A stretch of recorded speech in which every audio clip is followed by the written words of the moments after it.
మొత్తంగా ఒక పసిపాప 2 నెలల చిన్నారి తన భర్తను కొడుతూ ఉంటే ఆ తల్లి కనీసం నా మొహం నా బిడ్డ మొహం అయినా చూసి వదిలేయండి అయ్యా అని చెప్పి అక్కడ ఎవరైతే అహంకారంతో కులహంకారంతో మదంతో బలుపుతో పందుల్లాగా బలిసినటువంటి ఆ వ్యక్తులు ఆ పాపని కనీసం చూసి వదిలేయండి అయ్యా అని చెప్పి కనికరం చూపిస్తారు కదా అని చెప్పి ఆ మదమెక్కినటువంటి వాళ్ళ ముందు ఆ పాపను పెడితే కాళ్ళతో తన్ని చంపేశారు.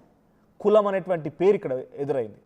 మేడారంలో కోవాబాన్కి సంబంధించిన అంశంలో వలి అనేటువంటి ఒక వ్యక్తి కోవాబాన్ అమ్ముతున్నాడంటే మతం పేరు పెట్టి అవునా దీంట్లో ఏదో ఉన్నది పెద్ద ప్రమాదకరమే ఉన్నది ప్రపంచాన్ని మొత్తం అల్లకల్లోలం చేసే విధంగా మాట్లాడినటువంటి ఆ గొంతులు ఈరోజు ఏడబోయినాయి. మరి కులహంకారంతో ఒక 2 నెలల చిన్నారి మరణానికి కారణమైనటువంటి సంఘటనలో ఎందుకు వీళ్ళంతా మౌనంగా ఉండిపోతున్నారు?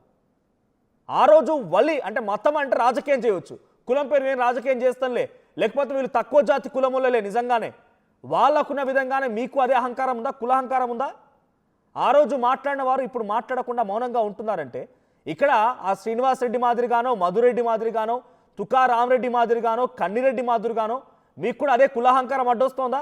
మతం అయితే మతంతో రాజకీయం చేసి మేము ఏదైనా చేయగలుగుతాము, మతం పేరు మీద రాజకీయాలు చేసి మతం పేరు మీద నానా రభస చేసి లేనటువంటి ఒక ఇష్యూని క్రియేట్ చేయగలుగుతాం. కానీ కులం కదా మేము కూడా పెద్ద అగ్రకులాలమే కదా అనే అహంకారం అడ్డొస్తోందా?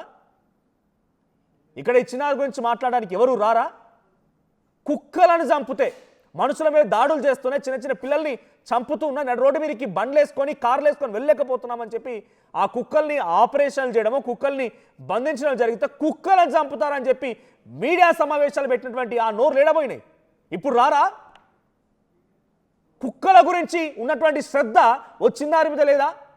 కుక్కల కోసం అమ్మో అయ్యో అని ఏడ్చినటువంటి ఆ మొహాలు ఎడబోయినాయి. ఇప్పుడు కుక్కల గురించి మీడియా సమావేశాలు పెట్టి కుక్కలు చంపుతారా, మాకు ఇవ్వండి అడాప్ట్ చేసుకుంటామని చెప్పినటువంటి వాళ్ళంతా కూడా ఇప్పుడు ఎడబోయారు. కుక్కల మీద శ్రద్ధ కనీసం 2 నెలల చిన్నారి మీద లేదా? ఇక్కడ జరిగిన ఘటన గురించి మాట్లాడి కనీసం మీరు బయటకు వచ్చి పోవడం అని ఎవరు అడుగుతలేరు. వాళ్ళతో పాటుగా మద్దతుగా ఉండి నిరాహార దీక్షనో లేకుంటే తిండో తిప్పలు మానవ ఎవరు అడగట్లేదు. కానీ ఆ రోజు మాట్లాడిన వారు ఈరోజు ఎందుకు వాయిస్ రేజ్ చేయట్లేదు? కుక్కల గురించో కోవా బండ్ గురించో ఇదా సమస్య?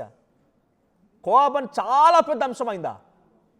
ఆ రోజు కోవా బండ్ని ఎంత ఇష్యూ చేసి కోవా బండ్ పేరిట ఒకరు మత రాజకీయంగా తెరదీసే ప్రయత్నం చేస్తే ఇంకొకరు దాన్ని సానుభూతిగా మార్చుకొని ఆ వలికి ఆర్థిక సాయం, ఇది మంచి విషయమే, ఆర్థిక సాయం చేస్తూ వచ్చి పేరు సంపాదించినటువంటి ఆ రాజకీయ నాయకులు ఆ మేధావులు ఇప్పుడు ఎడబోయారు. ఈ విషయం ఎందుకు మాట్లాడరు?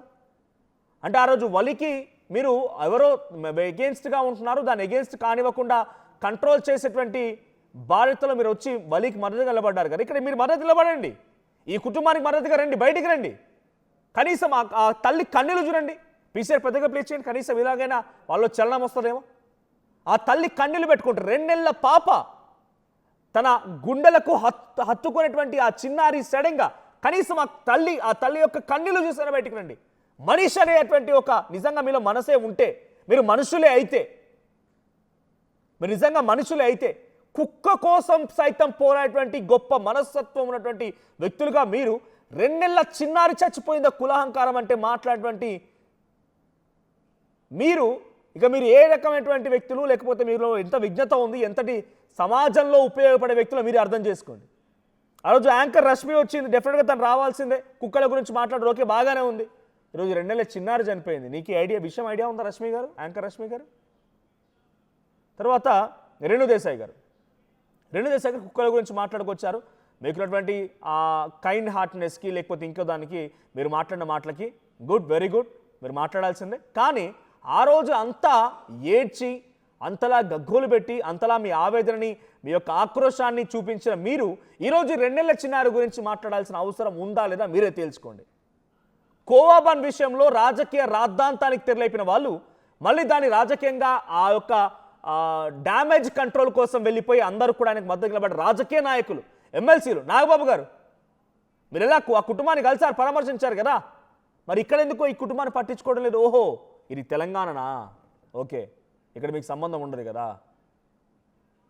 ఆ రోజు జరిగిన అంశం మీద మీకు మతాలకు సంబంధించి డ్యామేజ్ కంట్రోల్లో మాత్రం ముందడిగి వేసి మీరు ముందుకొచ్చి మాట్లాడడానికి అవకాశం ఉంటుంది కోవా బండ్ ఇష్యూలో. కానీ ఇక్కడ 2 నెలల చిన్నారి మాత్రం మీకు అవసరం లేదు, ఆ కుటుంబం మీకు అవసరం లేదు. ఆ తల్లి ఏం చెప్తుందనంటే నిజంగా చెప్పడం నాకు కూడా ఇబ్బందిగా ఉంది. సరే నేను బాలింతను, ఆ పాప ఆ రోజు ఆ ఘటనలో గాయపడిపోయి మేము ఆ రోజు నుంచి ఇంటికి వెళ్ళకపోతే గవర్నమెంట్ హాస్పిటల్ ముందు పడుకుంటే నా పాప చనిపోయిన రోజు సార్ నా బాలింతను కాబట్టి రొమ్ములను నిండుకుపోయి ఉంటే పాలతో ఆ పాలు అన్నీ తాగింది సార్. నేను కొంత నిజంగా నా పాప బాగానే ఉందనుకున్నాను, కానీ అంతలో ఏం జరిగింది తెలియదు సార్. ఆ పాప మళ్ళీ తెల్లవారుజామున అంటే కొంత అప్పుడే నా పాప పడుకుంది కదా అనే రకం కళ్ళు మూసుకున్నాను. అంతలోనే మళ్ళీ నా రొమ్ములో నుంచి పాలు వచ్చాయి, మళ్ళీ బయటికి వస్తూ ఉన్నాయి. నా పాప తాగడం లేదని చెప్పి నేను పాప వైపు చూశాను. పక్కనే పడుకున్న పాపని చెయ్యి పట్టుకున్నాను, చల్లగైపోయింది. చెంప ముట్టుకున్నాను, చల్లగైపోయింది. నా పాపకి ఏమైందని చెప్పి హుటాహుటిన గవర్నమెంట్ హాస్పిటల్ ముందే పడుకున్నాం కాబట్టి లోపల తీసుకెళ్ళేసరికి చెప్తే ఆ డాక్టర్లు చూసి పాప చచ్చిపోయి గంట అవుతుందని చెప్పన్నారంట. వాడి కులాహంకారం, వాడి బలుపు, వాడి మదం ఆ పాప మీద చూపిస్తే ఆ పాప మరణిస్తే ఈ రోజు వరకు అక్కడ నిందితులు పట్టుకోలేదు పోలీసులు. నిందితులు అదుపులోకి తీసుకోలేదు. ఇంకా అక్కడి రాజకీయ నాయకులు, అక్కడ ప్రజాప్రతినిధులు మాకు తెలియదు అన్నట్టుగా మాకు ఐడియా లేదంటున్నారు. నేనే మాట్లాడుకొచ్చాను స్వయంగా ఆ ఎమ్మెల్సీతో. నాకు ఐడియా లేదు, మా ఎమ్మెల్యేకి ఐడియా లేదు, ఇక్కడ మాకు తెలియదు, మా ఎమ్మెల్యే తిరుపతి పోయిండు, తిరుపతి దర్శనానికి పోయిండు అని అంటున్నారు. కనీసం ఆ కుటుంబాన్ని పట్టించుకున్న దాఖలాలు లేవు. కంటిన్యూషన్ ఆర్టీవీలో వీడియోలు ఉన్నాయి, ఆ తల్లి మాట్లాడిన వీడియో. చిన్నారి నానమ్మ అంటే గణేష్ వాళ్ళ తల్లి పిచ్చిదైపోయిందంట. ఏందే నువ్వు పాపకు పాలియవా అంటే ఆ పాపను ఆల్రెడీ అంత్యక్రియలు కూడా పూర్తయిన తర్వాత నిన్న మొన్న పిచ్చిదైపోయి పాపకు పాలియవా, పాప దగ్గరికి పోదాం, పాపకు పేరు పెట్టుకుందాం, మా ఝాన్సీ ఏది, పాపకు ఝాన్సీ అని పేరు పెట్టారంట. ఝాన్సీ లక్ష్మీబాయి కావాలనుకొని పాపకి ఝాన్సీ అని పేరు పెట్టారంట. నా ఝాన్సీ అని చెప్పి రాత్రుళ్ళు రోడ్డును పట్టుకొని తిరుగుతోంది. ఇవి కనబడవు. మీకు కావాల్సింది కోవా బన్ను, కుక్కలు, ఇంతేనా? వీటి వరకు ఆగిపోదామా? దయచేసి మనిషి అనేవారు ఎవరైనా కనుక ఉండి ఉంటే, అంటే అందరినీ చెప్పడం లేదు, మీరు వెళ్ళి డైరెక్ట్గా ధర్నా చేయాల్సిన అవసరమే లేదు, అక్కడ కూర్చుని ఆందోళన చేపట్టాల్సిన అవసరమే లేదు. మీకు వాటి పట్ల ఉన్న చిత్తశుద్ధి ఇక్కడ మనుషుల పట్ల లేదనేటువంటి అనుమానం డెఫినెట్గా పబ్లిక్లో కలిగే అవకాశం ఉంది, ఉండడమే డెఫినెట్గా కలుగుతోంది కూడా. ఇక మీరే డిసైడ్ అవ్వండి మీకు ఎటువంటి చిత్తశుద్ధి ఉంది, మీరు ఎటువంటి మనుషులు అనేది. సో కోవాబాన్ని రాద్ధాంతం చేసిన, కుక్కల గురించి రాద్ధాంతం చేసిన మనుషులు ఈరోజు ఈ చిన్నారి గురించి మాట్లాడకపోవడం చాలా పెద్ద ఎత్తున బాధాకరంగా కూడా కనిపిస్తుంది. ఆ కుటుంబం కన్నీటి పర్యంతం అవుతున్న సిచ్యువేషన్లో అంతా వేలెత్తి చూపిస్తున్నారు కూడా వాళ్ళని. ఒకసారి మళ్ళీ ఆ చిన్నారి తల్లి మౌనిక మాట్లాడుతోంది. ఆ మౌనిక మాటలు వింటూ ఉంటే కనీసం ఇప్పుడైనా చలనం కలుగుతూ చూద్దాం. ఒకసారి పీసీఆర్ ప్లే చేయండి. మౌనిక ఏం మాట్లాడుతోంది, తమ కన్నీటికి సంబంధించి ఆ విషయాన్ని, ఆ చిన్నారి గురించి చెప్పుకుంటూ ఏడుస్తోంది. So PCR please play. కొరకు పాలు తాగిందేమో సార్, నా పాప కడుపు నిండా పాలు తాగింది సార్. అప్పుడు నాకు ఒక అన్నలే కనుకొని చెప్తున్నా సార్, నా మొత్తం లూజ్ అయిపోయినాయి సార్. పాప పాలు తాగింది, కడుపు నిండా పాలు తాగిందని చెప్పి ఇక్కడ వేసుకున్నా సార్. అర్ధగంట సేపు 4 గంటలకు పాలు ఇచ్చిన ఇక్కడ వేసుకున్నా. గవర్నమెంట్ హాస్పిటల్ బయటనే సార్ పాలు ఇచ్చి ఇక్కడ భుజానికి వేసుకున్నా. బాగానే ఉంది పాప, ఇంకా మంచిగా నిద్ర పట్టింది, పడుకుంది అని చెప్పేసి ఇంకా నేను కొంచెం ఇట్లా పడుకున్నా సార్. నేను చేసిన తప్ప అదొక్కటే, పడుకోకుండా బతుకునేమో నా పాప. ఇంకా ఆమె పడుకుందని చెప్పి పడుకున్నా సార్. మళ్ళీ ఎంబడే పావుదాకా 5 గంటలకి పాపను పడుకోబెట్టిన, పావుదాకా 6 గంటలకి లేచి పాలు పోతున్నాయి, పాప తాగట్లేదని చూసి పాప ఇట్లా ఆమె తాగే టైం కదా సార్, పాలు ఇంకా పోతున్నాయి. ఇట్లా ఇంకా నేను లేచి పాపని చూసి మమ్మీ పాలు తాగని చెప్పి తన చేతిని ఇట్లా తట్టిన సార్. చల్లగా అనిపించింది. ఇట్లా ఇంకా చెంప మీద ఇట్లా చేయి పెట్టి చూస్తే చల్లగా అయిపోయింది. ఎంబడే హాస్పిటల్కి తీసుకుపోయినా సార్. లోపలికి తీసుకుపోయినాక పాప అర్ధగంట అవుతుందమ్మని చెప్పేసి ఉన్నారు కదా. తల్లి ఆవేదన చూడండి. బాలింత, పచ్చి బాలింత తను బయటకు వచ్చి తన బిడ్డ గురించి ఎంతలా బాధపడుతుంది. మేము వెళ్ళాం సార్, మళ్ళీ చంపేస్తారు సార్ అంటుంది. ఎంత కన్నీటి పర్యంతం అవుతుందో నిజంగా చెప్పలేకపోతున్నాము. దీనిపైన పోలీసులు ఏం చెప్తారంటే అదుపులో ఉన్నారంటున్నారు. ఎక్కడ అదుపులో ఉన్నారు, ఎవరు అదుపులో ఉన్నారు? అదుపులో తీసుకొని ఒక రూమ్లో పెట్టి వాళ్ళని బిర్యానీ, బీర్లు ఇచ్చి మేపుతున్నారు ఆ పందుల్లాగా. వాళ్ళు అదుపులో తీసుకొని ఏం చేస్తున్నారు? కోర్టులో ప్రవేశపెట్టాలి, లేదు రిమాండ్కి తరలించి జైల్లో వేయాలి. ఇంతవరకు నో రెస్పాన్స్ ఎట్ ఆల్. ప్రభుత్వం వైపు నుంచి ఇంతవరకు కనీస స్పందన లేదు. అయితే ఇక్కడ CI Ashok Reddy and SI Govardhan అంట ఆ చిన్నారి తల్లి చెప్తున్న మాట, మౌనిక చెప్తున్న మాట ఏంటంటే కంప్లైంట్ ఇవ్వడానికి ఘటన జరిగిన రోజున 18వ తేదీన ఘటన జరిగిన రోజున వెళ్ళి కంప్లైంట్ ఇస్తూ ఉంటే మీరు అసలు ఆడోళ్ళేనా మొగోళ్ళని కొడతారా అని చెప్పి రిటర్న్లో వీళ్ళ మీదే ఎఫ్ఐఆర్ ఫైల్ చేశారు. రిటర్న్లో వీళ్ళ మీదే కంప్లైంట్ అక్కడ కొట్టిన వాళ్ళు భారత కుటుంబం మీద కంప్లైంట్ ఇస్తే వీళ్ళ మీద ఎఫ్ఐఆర్ అయింది. వీళ్ళని తీసుకెళ్ళండి పోలీస్ స్టేషన్ తీసుకెళ్ళి కాలు పెట్టుకొని పంపించారు. వీళ్ళు ఆల్రెడీ పోలీసులకు సంబంధించి వాళ్ళ హిట్ లిస్ట్లో ఉన్నారు. అంటే వీళ్ళు అరెస్ట్ చేయడానికి సిద్ధంగా ఉన్నారు పోలీసులు. ఎందుకంటే ఇక్కడ కనుక ఆ చిన్నారి చనిపోకపోయి ఉంటే ఈ పాటికే ఈ కుటుంబం మొత్తం జైల్లో ఉండేది. ఎందుకంటే వీళ్ళు వాళ్ళని కొట్టారు అన్నట్టుగా కేసు పెట్టారు పోలీసులు. కానీ వీళ్ళు మా ఆడవాళ్ళని కొట్టారు, నా పాప ఇలా తన్నారు, నాకు భర్తని కొట్టారు, నా అత్తని కొట్టారని చెప్పి వీళ్ళు కంప్లైంట్ ఇస్తే ఆ కంప్లైంట్ తీసుకోలేదు. కనీసం కంప్లైంట్ రాయలేనటువంటి సిచ్యువేషన్లో ఉన్న వీరు ఏదో పేపర్ మీద రాసిస్తే కంప్లైంట్ పట్టించుకోలేదు. మొదటి రోజు పట్టించుకోలేదు, బస్ స్టాండ్లో పడుకున్నారు. రెండవ రోజు మళ్ళీ కంప్లైంట్ ఇస్తే ఆ కంప్లైంట్ పట్టించుకోలేదు. రెండో రోజు 2 సార్లు కంప్లైంట్ ఇచ్చారు. అక్కడ సీఏ అశోక్ రెడ్డి నవ్వుతారంట, మీరు అసలు ఆడోళ్ళేనా, మొగోళ్ళని కొడతారా, మొగరాయిలాగా వ్యవహరిస్తారా అని చెప్పి తిడుతున్నాడంట అక్కడ అశోక్ రెడ్డి. ఆ చిన్నారి తల్లి చెప్తోంది, మీరు అసలు పోలీసులేనా, పోనీ మనుషులేనా, ఆ కాకి చొక్కా పరువు తీస్తున్నారు కదయ్యా. అంతటి బీద ప్రజలు కనీసం వాళ్ళ నిజంగా అక్కడికి స్పాట్లోకి వెళ్ళిన తర్వాత చూస్తే ఆ కుటుంబం యొక్క దీన పరిస్థితి అర్థమైంది.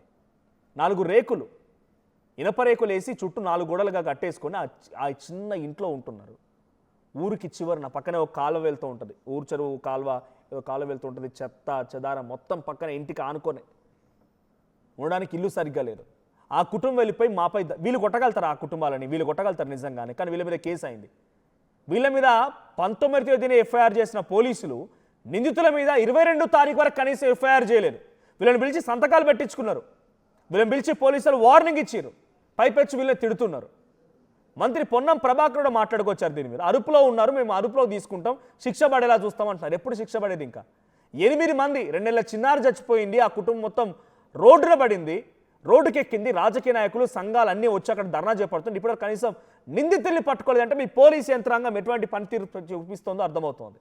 మన డిఎస్పీ 4 అదుపులో తీసుకున్నామన్నారు, నిన్న ఇంకో అధికారి 3 అన్నారు. ఎమ్మెల్యే అక్కడ ప్రెస్ మీట్ పెట్టినటువంటి నియోజకవర్గ ఎమ్మెల్యేనో లేకపోతే ఆ పక్క నియోజకవర్గ ఎమ్మెల్యే తర్వాత ఎమ్మెల్సీ గారేమో 3 అదుపులో తీసుకున్నామంటారు. ఓ క్లారిటీ లేదు, ఓ పద్ధతి, ఓ పాడు లేదు. అదే కనుక రివర్స్లో జరిగి ఉంటే, ఇక్కడ ఏదైనా జరగరానిది జరిగి ఉంటే, తారుమారై ఉంటే కనుక ఈ పార్టీకి నాకు తెలిసి భవిష్యత్తులో ఎన్కౌంటర్ చేసేవాళ్ళేమో, అటువంటి సిచ్యువేషన్ ఉండేదేమో. పొన్నం ప్రభాకర్ మాట్లాడుకొచ్చారు. సో ఈ ఘటన తర్వాత వీళ్ళని నిందితులను దాస్తుంది ఎవరు, నిందితుల్ని కాపాడుతుంది ఎవరు? మీ అభిప్రాయం ఏంటి? కామెంట్ చేయండి. సంఘటన ఏదైనా ఖండించదలసిందే. అందులో ఒక చిన్న వర్గానికి సంబంధించినటువంటి చిన్న పాప మృతికి కారణమైనటువంటి వాళ్ళు తప్పకుండా శిక్షార్హులే. ఏ పార్టీ అయినా, ఏ కులమైనా, ఏ మతమైనా, ఏ ప్రాంతమైనా. నేను డీజీపీ గారితో కూడా మాట్లాడినా ఆ అంశం మీద కఠినంగా స్పందించి చర్యలు తీసుకోమని చెప్పి కోరుతూ, కుటుంబానికి అండగా ఈ రాష్ట్ర ప్రభుత్వం ఉంటుంది. ముఖ్యమంత్రి గారు కూడా నిన్న చెప్పినారు, ఎక్కడ కూడా ఇబ్బంది పడేటువంటి పరిస్థితి రాకుండా మీకు అన్ని రకాలుగా న్యాయం చేసేటువంటి విధంగా ప్రభుత్వ చర్యలు ఉంటాయని మనం చేస్తాం. అసలైన తొలి వెలుగు. ఫాలో వాట్సాప్ @తొలి వెలుగు official.